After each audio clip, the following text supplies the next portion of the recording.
Black CEO hears Waitress dance with his disabled son. What happens stuns everyone. The elegant dining room of Lucille restaurant fell silent. Crystal glasses stopped clinking. Silverware froze midair. All eyes turned to the distinguished black man in the tailored suit standing tall at the center of the room, his voice carrying with controlled fury. "How dare you?" Marcus Thompson said, his deep voice trembling with emotion. "My son deserves dignity and respect just like anyone else in this restaurant." The restaurant manager, a thin man with nervous eyes, stammered. "Sir, I understand, but the other patrons, Marcus's voice rose. "Is their comfort more important than my son's humanity?" In the corner, 17-year-old David Thompson sat in his wheelchair, his intelligent eyes filled with a mixture of embarrassment and pride as he watched his father. His hands, affected by cerebral palsy, gripped the armrests tightly. The waitress, Angela Roberts, stood nearby, her stance protective as she positioned herself beside David's wheelchair. Her work uniform couldn't hide the dancer's posture she still maintained at 45. "Mr. Thompson," the manager continued, lowering his voice, "we have certain standards." Marcus stepped closer, his 6'2" frame towering over the manager. "Let me tell you about standards. That woman," he pointed to Angela, "showed my son more dignity in 5 minutes than your entire establishment has in an hour. And for that, you want to discipline her?" The tension in the room was suffocating. Several diners reached for their phones, recording the confrontation. Others whispered behind menus. A child asked loudly, "Mommy, why is that man so angry?" David's breathing quickened, his muscles tensing with anxiety.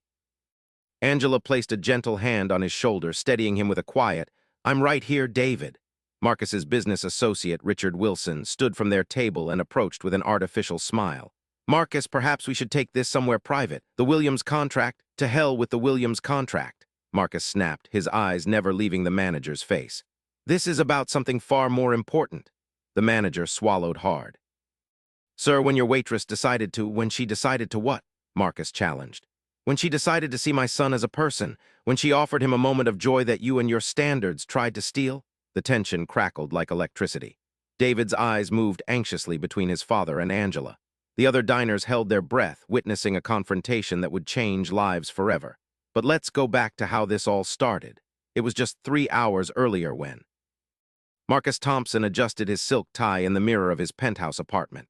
At 53, he still cut an impressive figure, tall, broad-shouldered, with close-cropped salt and pepper hair and a neatly trimmed beard. As CEO of Thompson Innovation Technologies, he had built his company from a small startup to a tech empire over 25 years. "Dad, are you almost ready? The reservation is for 7, and you know how they get if we're late." David's voice carried from the living room. Marcus smiled at his son's punctuality, so like his late mother. "Almost done, David. Just making sure I look presentable for my brilliant son's celebration dinner." He walked into the spacious living room where David waited in his wheelchair. David had been born with cerebral palsy, but his physical limitations had never hindered his sharp mind.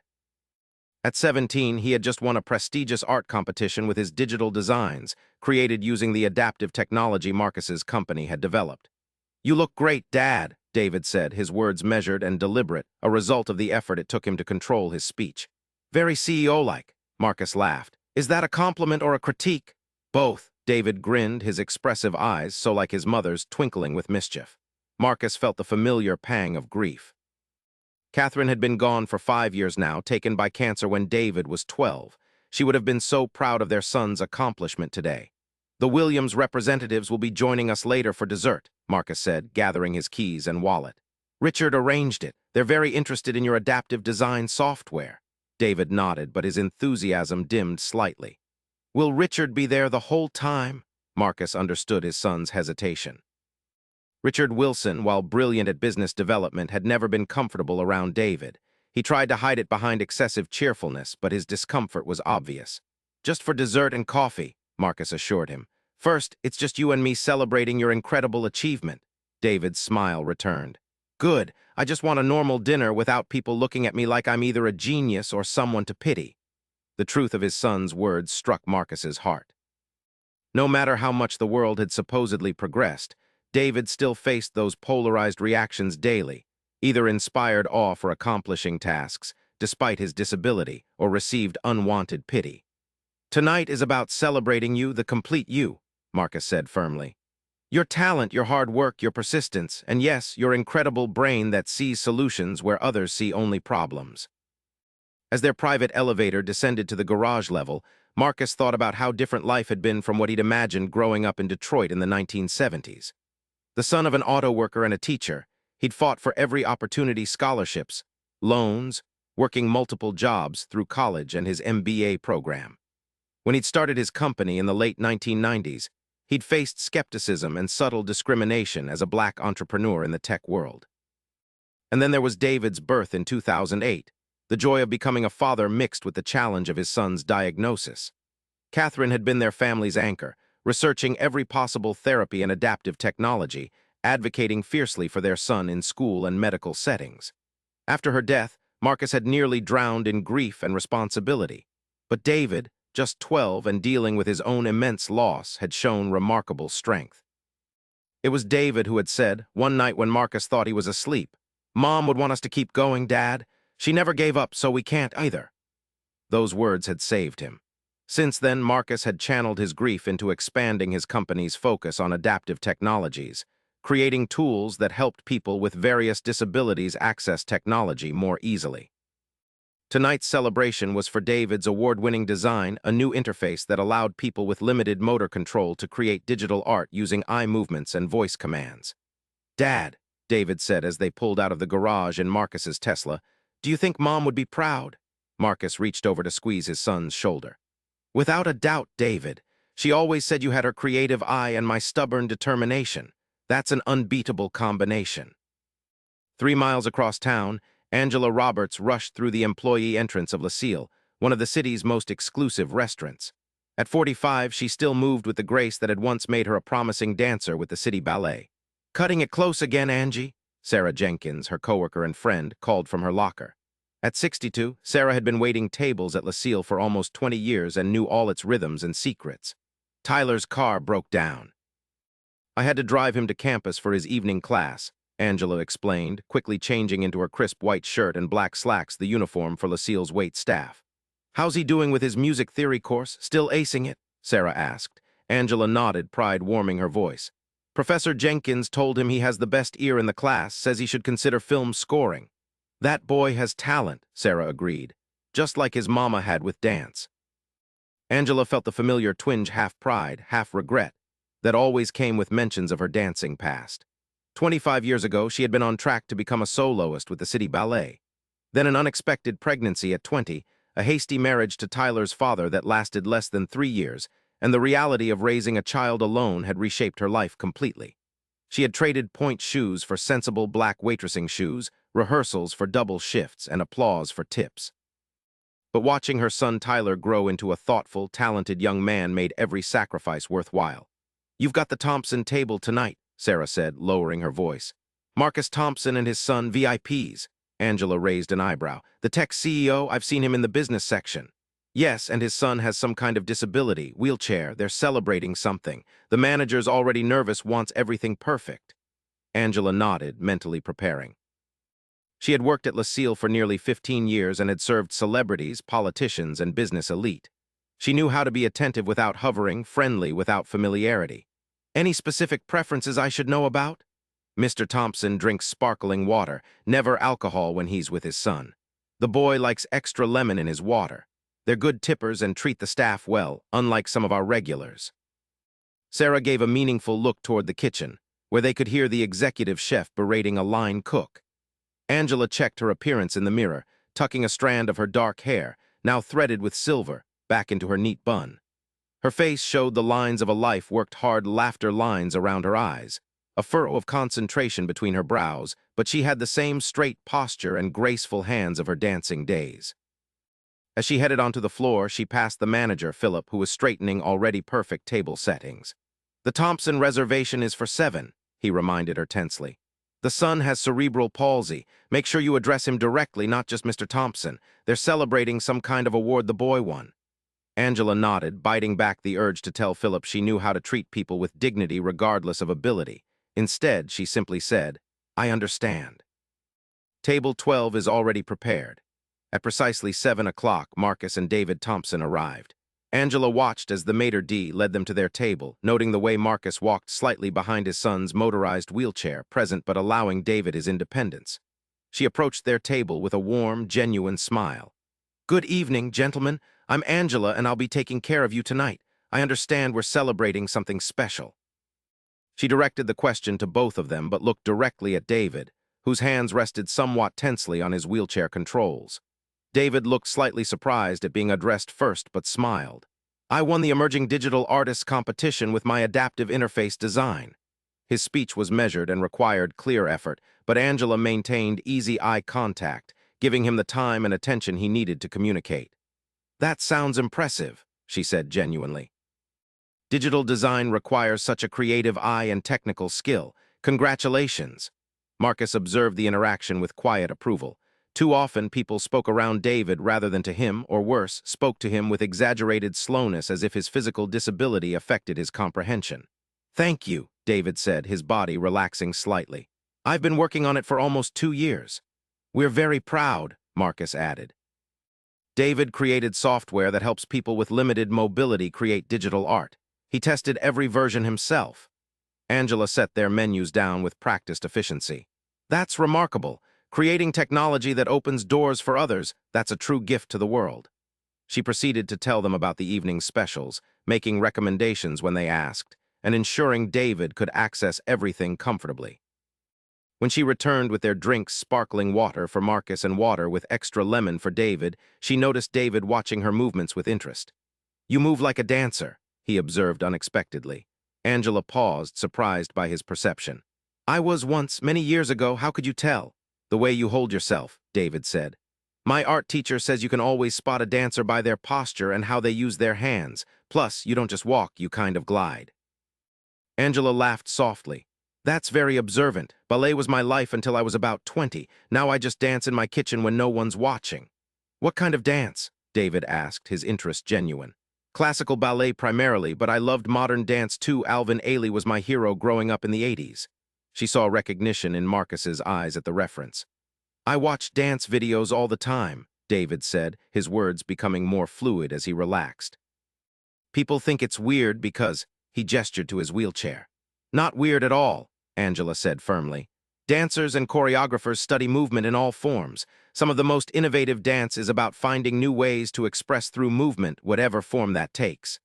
Their conversation was interrupted as other customers arrived at nearby tables.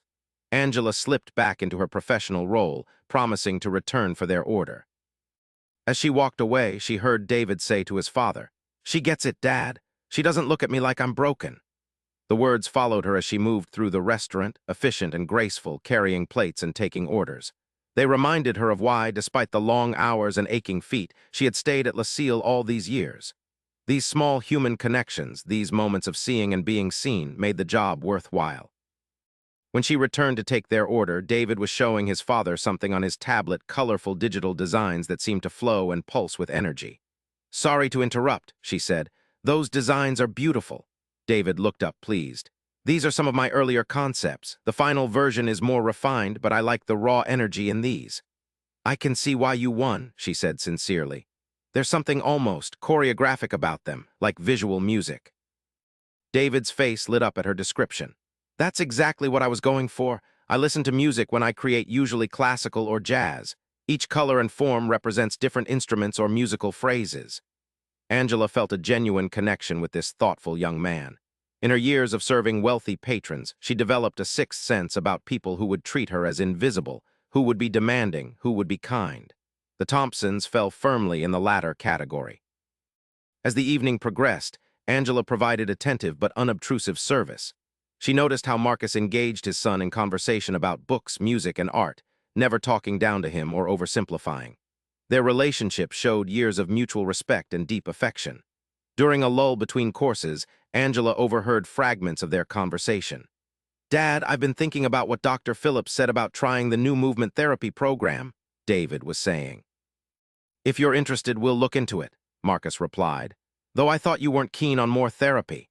"This one's different," David explained, his eyes brightening with enthusiasm. "It incorporates dance and movement principles. The therapist is actually a former dancer who now specializes in working with CP patients." Angela returned with their entrees, carefully placing David's plate within easy reach. As she set down Marcus's steak, she couldn't help commenting, "I couldn't help overhearing about the dance therapy. A friend of mine from my ballet days works with a program like that now. She says it's revolutionized her approach to physical therapy." David looked up with interest. "Really? Do you know which program?"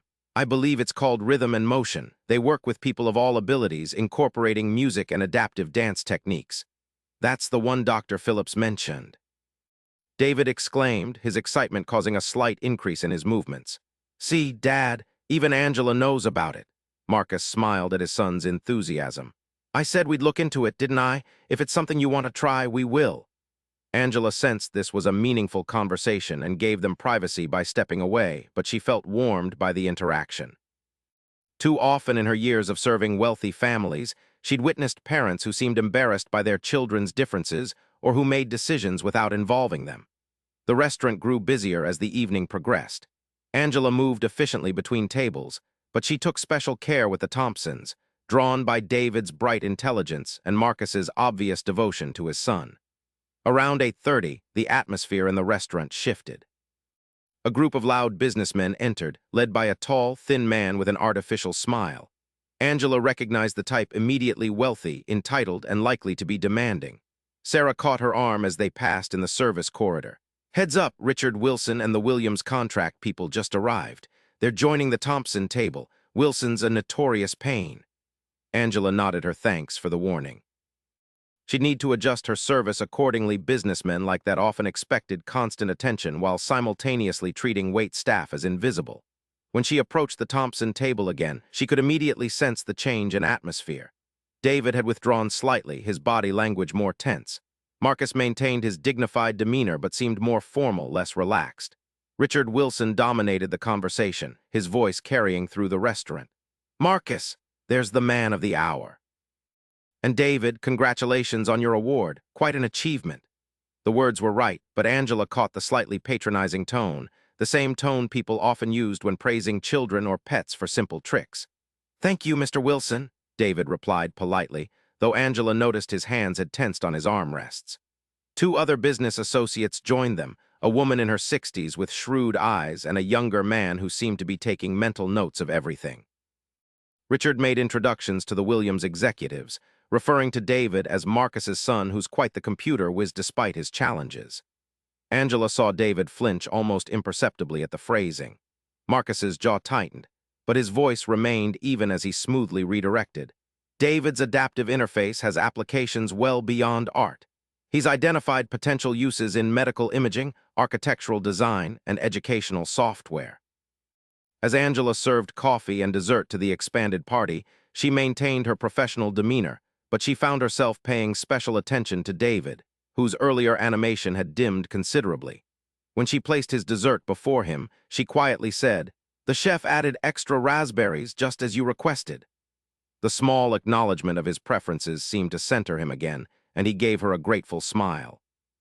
The business conversation flowed around them, full of technical terms and projections. Angela caught fragments as she moved between tables, discussions of market share, implementation timelines, accessibility regulations. Richard Wilson continued to dominate, occasionally speaking over David when he attempted to add technical details about his own design. Each time, Marcus would deftly bring the conversation back to his son, insisting on his inclusion. "David, why don't you explain how the eye-tracking calibration works?" Marcus suggested during one such moment. David began to explain, his speech careful but his expertise evident. As he spoke, Richard checked his watch repeatedly, barely concealing his impatience. The female executive Angela had caught that her name was Mrs. Williams, seemed genuinely interested, however. "That's fascinating, David. Have you considered applications for older users?" "My mother has Parkinson's, and I could see how this might help her continue her correspondence." David's face lit up at the thoughtful question. "Absolutely. In fact, I tested early versions with a Parkinson's support group. Their feedback was invaluable." As the business discussion continued, the restaurant's subtle background music changed to a jazz standard, Take 5 by Dave Brubeck, a piece Angela had danced to years ago. She noticed David's fingers gently tapping the rhythm on his armrest. During a lull while the executives were distracted with their phones, Angela approached to refill water glasses. "Great piece, isn't it? she said quietly to David. Dave Brubeck was revolutionary with those time signatures. You know jazz too? David asked, his interest rekindled. A little. We used to dance to jazz standards sometimes. This unusual 5/4 rhythm made for some interesting choreography. David's eyes brightened. I've always wondered what it would feel like to dance to something like this. His words held no self-pity, just genuine curiosity. Angela made a split-second decision that came from the heart rather than professional protocol. Would you like me to show you something? David looked surprised but nodded eagerly. Angela moved to stand beside his wheelchair, where she could be seen by him but wasn't creating a spectacle for the restaurant. With subtle, elegant movements of her hands and upper body, she began to interpret the music's complex rhythm, bringing the melody to life through her dancers' hands. The music moves like this, she explained softly, her hands flowing with the saxophone's line. And underneath, the rhythm is doing this. Her shoulders marked the distinctive 5/4 beat. David watched, entranced, his own hands beginning to mimic her movements in a smaller, modified way that worked within his range of motion. Yes, exactly like that, she encouraged. You have natural rhythm. For a moment they were connected by the music and movement, everything else falling away. Angela showed him how the dance would extend through the body, adapting her demonstration to movements he could follow from his seated position. David was so focused, his face alight with joy, that he didn't notice Richard Wilson staring at them with barely concealed distaste. What exactly is going on here? Richard's loud voice cut through their moment, drawing attention from nearby tables. Marcus looked up from his conversation with Mrs. Williams, taking in the scene. Rather than embarrassment or anger, his face showed something like wonder as he watched his son engaged in this impromptu dance lesson. Angela was just showing me how dancers interpret this jazz piece, David explained, his voice strong and clear despite Richard's disapproving gaze. Is this really appropriate? Richard directed his question to Marcus, his tone suggesting it clearly wasn't. We're discussing a multi-million-dollar contract and the waitress is giving dance lessons. Angela straightened immediately, professional mask back in place. I apologize for the interruption, gentlemen, ma'am. Can I get anyone a dessert menu? But Marcus held up his hand. No apology necessary, Angela. He turned to Richard with a measured gaze. My son was interested in understanding how the music translates to movement. Angela was kind enough to demonstrate. Richard gave a tight smile that didn't reach his eyes. Of course, I just think perhaps business and entertainment should be kept separate. Some of our other patrons were staring. Let them stare, David said quietly but firmly. I'm not embarrassed. The restaurant manager, Philip, had noticed the small commotion and approached the table with a concerned expression.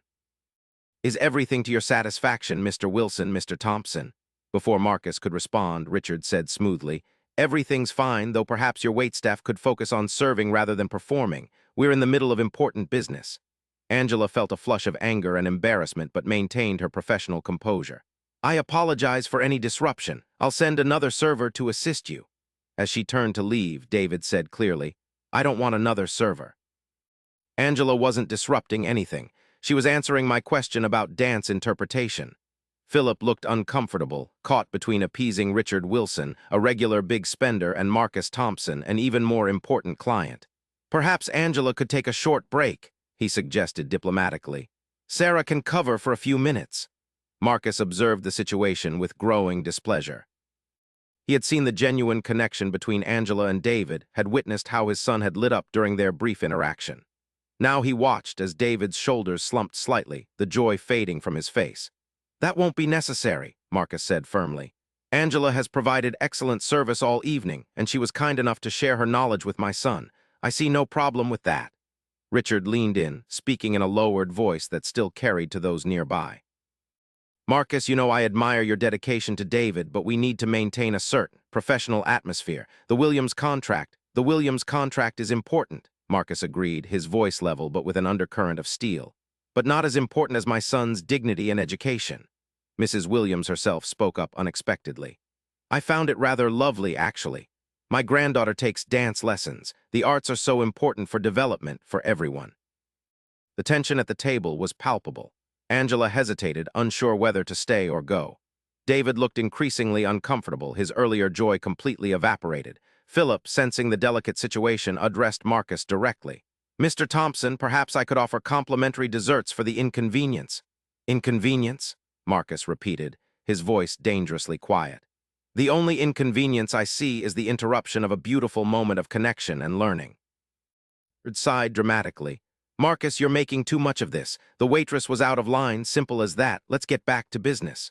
Her name is Angela, David said, his voice tight with emotion.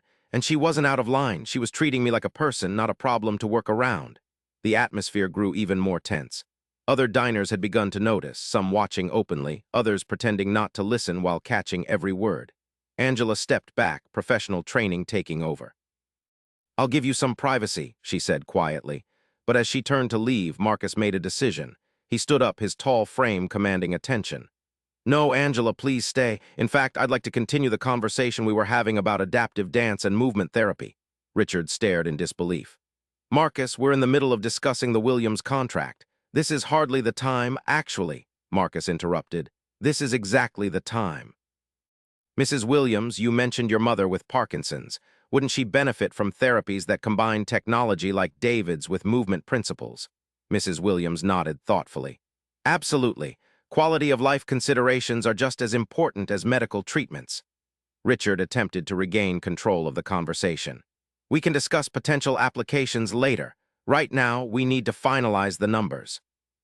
Marcus looked at his business associate for a long moment, seeing with sudden clarity a pattern that had existed for years.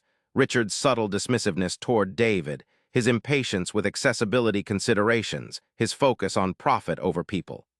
You know what, Richard? I think we need to reassess our priorities. Richard blinked in surprise. What do you mean? Marcus turned to the Williams executives. The core mission of Thompson Innovation Technologies has always been to create technology that serves human needs and expands human potential for everyone, not just those who fit a narrow definition of normal. David's design exemplifies that mission. He placed a hand on his son's shoulder. I've realized tonight that I've been compromising that mission by working with people who don't truly share it, people who see difference as deficiency rather than diversity. Richard's face flushed. This is completely unprofessional, Marcus. If you're implying, I'm stating directly, Marcus corrected him. Your reaction to a simple human interaction between my son and Angela speaks volumes about your values, values that don't align with our company's mission.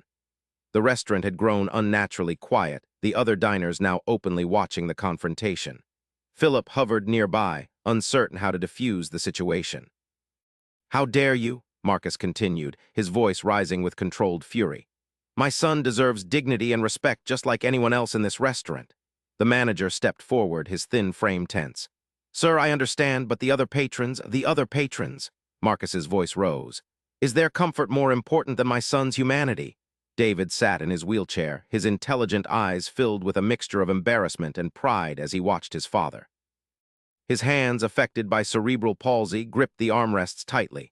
Angela stood nearby, her stance protective as she positioned herself beside David's wheelchair. Her work uniform couldn't hide the dancer's posture she still maintained at 45. Mr. Thompson, the manager continued, lowering his voice, we have certain standards. Marcus stepped closer, his 6'2" frame towering over the manager. Let me tell you about standards.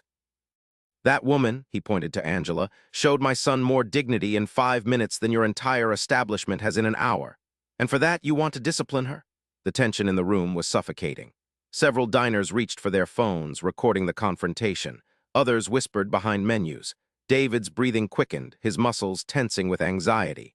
Angela placed a gentle hand on his shoulder, steadying him with a quiet, I'm right here, David.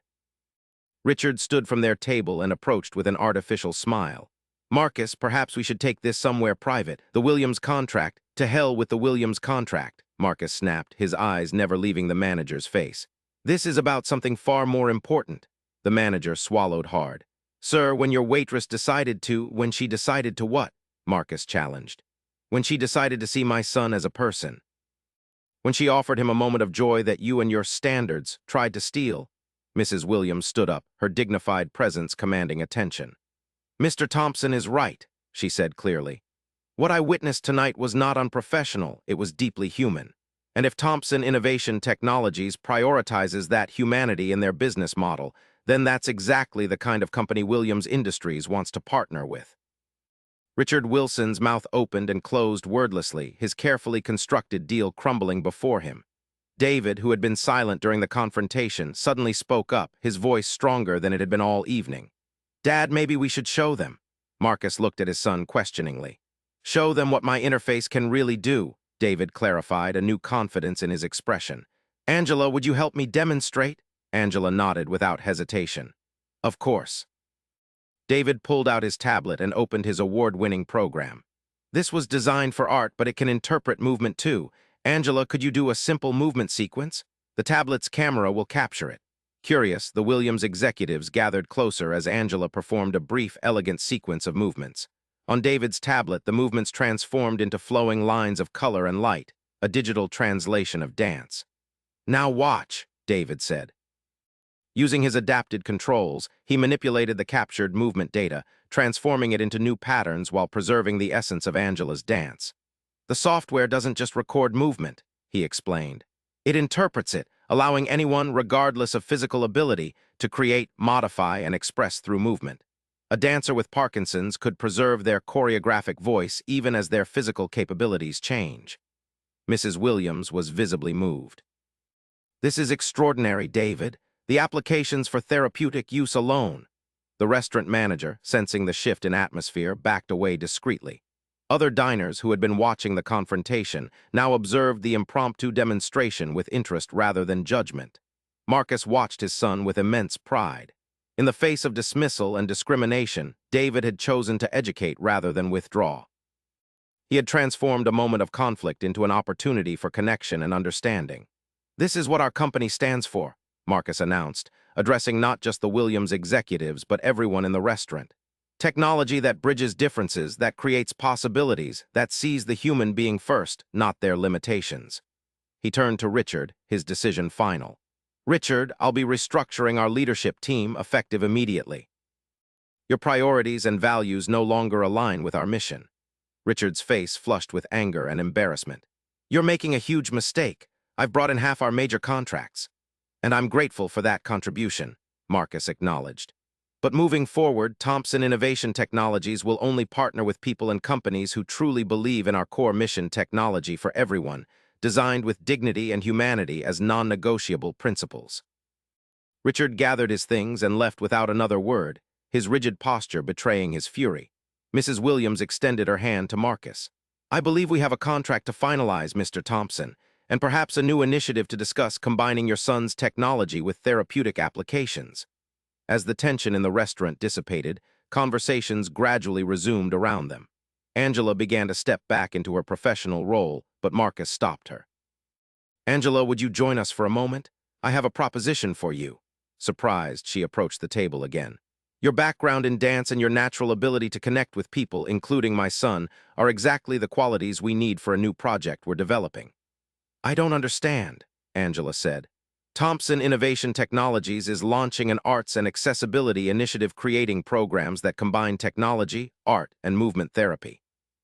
Based on what I've seen tonight, I think you'd be perfect to help develop and lead it. Angela stared at him in disbelief. Mr. Thompson, I'm flattered, but I'm just a waitress. I haven't danced professionally in 25 years. You're not just anything, David interjected. You really saw me when most people just see my wheelchair. That's the perspective we need. Marcus nodded in agreement. The technical aspects can be learned. The human connection you demonstrated, that can't be taught. Angela's mind raced. After 25 years of putting her dreams aside, of defining herself by what she couldn't do rather than what she could, this offer seemed almost unreal. I have a son in college, she said, practical concerns surfacing. I need stability, health insurance. We offer excellent benefits, Marcus assured her. And the position would come with a substantial salary increase over what you're making here.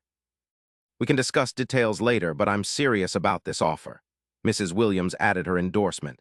If I may say so, your insight would be invaluable to this project. Sometimes life gives us second chances in unexpected ways. David looked up at Angela with genuine hope. Will you at least think about it? Angela felt tears threatening. For years, she had told herself that her dancing days were behind her, that dreams were luxuries she couldn't afford as a single mother. She had found small ways to keep her passion alive, dancing in her kitchen, teaching Tyler about rhythm and movement, appreciating the artistry in everyday motion. But now, this unexpected door was opening, a chance to combine her first love of dance with meaningful work that could help people like David. Yes, she said finally, her voice steady despite her emotion. I'll think about it. Thank you for seeing possibilities in me that I'd stopped seeing in myself." Marcus extended his hand, which Angela shook with the grace that had never left her. "I look forward to discussing the details soon, and thank you for treating my son with the dignity every human being deserves." 3 months later, Angela stood in the newly renovated studio space at the Thompson Innovation Technologies headquarters. Sunlight streamed through the floor-to-ceiling windows, illuminating the adaptive equipment and technology that filled the room. David sat nearby, making final adjustments to the latest version of his software. At 20 tables around the room, participants of varying ages and abilities waited expectantly, some in wheelchairs like David, others with walkers or canes, some with the visible tremors of Parkinson's, and still others with no visible disabilities but their own stories of limitation and possibility. "Ready for our first official class?" David asked, his eyes bright with excitement. Angela nodded, the butterflies in her stomach reminiscent of her performing days. She had spent the past 3 months in intensive training, learning about adaptive movement therapy, studying the technology David had created, and reconnecting with the dancer she had once been. Tyler, now in his final year of college, had been her biggest supporter. "Mom, it's like your life has come full circle," he had said when she told him about the opportunity. "All those years of sacrifice are leading to something even better than you originally dreamed." Marcus entered the studio, accompanied by Mrs. Williams and several other business partners. They took seats along the back wall, there to witness the inaugural session of the Rhythm and Motion Adaptive Arts program. Angela moved to the center of the room, her posture straight, her presence commanding the space just as it had when she was 20. "Welcome, everyone," she began, her voice clear and confident. "Today marks the beginning of a journey we'll take together, exploring movement, expression, and connection in whatever ways work for our unique bodies." She caught David's eye and smiled. "A wise young man once helped me understand that dance isn't about conforming to some ideal of perfect movement. It's about authentic expression, finding your own voice through whatever movement is available to you." David activated his tablet, and gentle music filled the room, the same Dave Brubeck piece that had played in the restaurant that fateful night. "We'll start simply," Angela continued. "Just feeling the music, responding in whatever way feels natural to you. There's no right or wrong way to move. There's only your way." As the session progressed, Angela moved through the room, offering gentle guidance, celebrating each participant's unique expression. Some moved only their fingers or facial muscles. Others used the full range of their bodies. David's technology captured and amplified these movements, projecting beautiful visual interpretations on the walls around them. Marcus watched from the back, deeply moved by the sight of his son fully engaged, his face alight with joy as he helped an elderly man with Parkinson's use the adaptive interface. The man's trembling hands created unexpectedly beautiful patterns on the screen, his frustration transforming to wonder as he realized his tremors could create art rather than just obstacles. When the session ended, the room buzzed with conversation and laughter. Participants shared their experiences, many with tears in their eyes, describing the freedom they had felt, some for the first time in years. Mrs. Williams approached Marcus, clearly impressed. "This goes far beyond what I imagined when we discussed the therapeutic applications. This isn't just therapy, it's transformation." Marcus nodded, watching as David and Angela debriefed with the participants, already gathering feedback for improvements. "It all started with a moment of human connection, a waitress who saw my son as a person first, and a young man brave enough to express his dreams." He thought about the journey of the past 3 months, the restructuring of his company leadership to better reflect its mission, the development of this new initiative, and most importantly, the growth he had witnessed in David. His son had always been confident in his intellectual abilities, but now that confidence extended to his whole self, including his body and its unique way of moving through the world. As the participants gradually departed, Angela approached Marcus, her face flushed with the exertion and excitement of the session. "What did you think?" she asked, uncharacteristically seeking validation. "I think Catherine would have loved this," he said simply, naming his late wife for the first time in their professional relationship. "She always believed in creating spaces where David could be fully himself. You've helped create that space not just for him, but for all these people." Angela's eyes softened at the mention of David's mother. During the past months of working closely with Marcus and David, she had learned more about their family story, the brilliant, fierce woman who had been David's first and most important advocate. "That's the highest compliment you could give," she said. "Thank you for taking a chance on me." David joined them, his face still animated from the session. Did you see Mr. Patel's face when he realized he could control the music tempo with his eye movements? He hasn't played piano in 8 years because of his MS, but he was essentially conducting again. I saw, Marcus confirmed. You've created something extraordinary, David. Both of you have. As they stood together in the sunlit studio, Marcus reflected on how a single moment of connection in a restaurant had catalyzed this transformation, not just for David and Angela, but potentially for thousands of people who would benefit from their program as it expanded. Moment could have gone very differently. Richard's dismissiveness could have silenced David's passion. The restaurant manager's interference could have crushed Angela's instinct to connect. Marcus himself could have prioritized business as usual over standing up for his son's dignity, but instead they had each chosen courage and authenticity.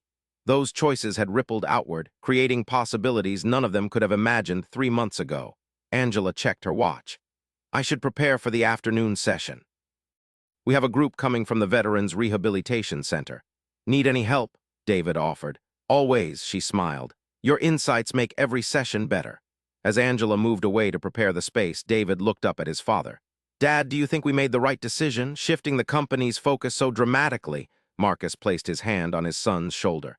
Without question, success isn't measured just in profit margins, David.